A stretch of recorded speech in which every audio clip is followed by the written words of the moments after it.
வணக்கம் நண்பர்களே, நான் பண்டிட் ஆறுமுக செல்வன், திருநெல்வேலியிலிருந்து. இன்றைய பதிவு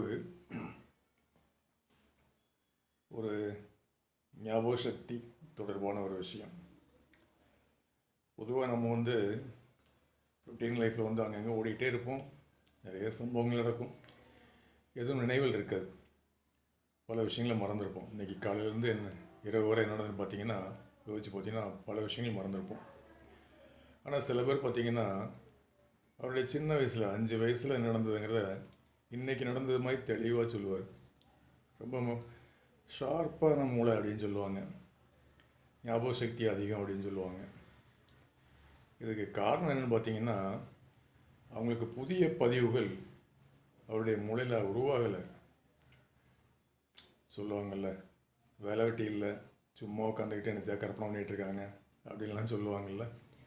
அது மாதிரி இவங்களுக்கு தினசரி நடவடிக்கைகள் இல்லாதனால பழைய நினைவுகளை அசை போடுறாங்க. அது பெரிய இமேஜை கொடுக்கு. நல்ல ஞாபக சக்தி உள்ளவர் அப்படின்னு சொல்லக்கூடிய அளவுக்கு ஒரு இமேஜை கொடுத்துருக்கு.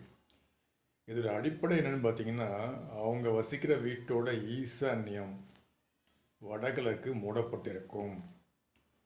ஏதோ ஒரு காரணத்தினால மூடப்பட்டிருக்கும்.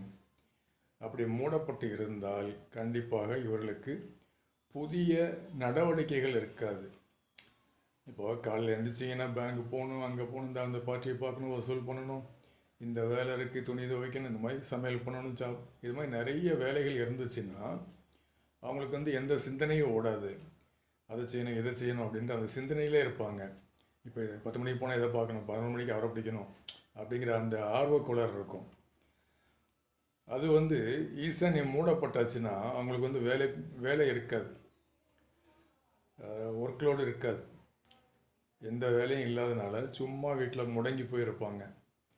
அப்படி இருக்கிறவங்களுக்கு தான் அந்த பழைய நினைவுகள் திரும்ப திரும்ப வருது. அதையே அசை போடும் பொழுது அதில் ஏதாவது ஒரு பாயிண்ட் விட்டுருந்தா கூட, இல்லையே அதில் ஒன்று வருமே, என்னமோ ஒன்று வருமே அப்படின்னு யோசிப்பாங்க. அது ரீகலெக்ட் ஆகிரும். ஸோ பழைய கதைகளை கரெக்டாக சொல்லுவாங்க. இது மூளையின் செயல்பாட்டில் புதிய பதிவுகள் இல்லாததான் காரணம். மூளை செயல்பட தயாராக இருக்குது. பட் அங்கே அதுக்கு வேலை கொடுக்கறதுக்கு வாஸ்து ஒரு தடையாக இருக்குது. இவங்க வீட்டில் வடகிழக்கு மூளை 2 ஈசானியும் க்ளோஸ் ஆகிருக்கு. ஸோ அந்த ஈசானியம் ஓப்பன் ஆகிட்டுனா அவர் என்ன தொழில் செய்கிறாரோ இல்லை பிஸி ஆயிடுவாங்க.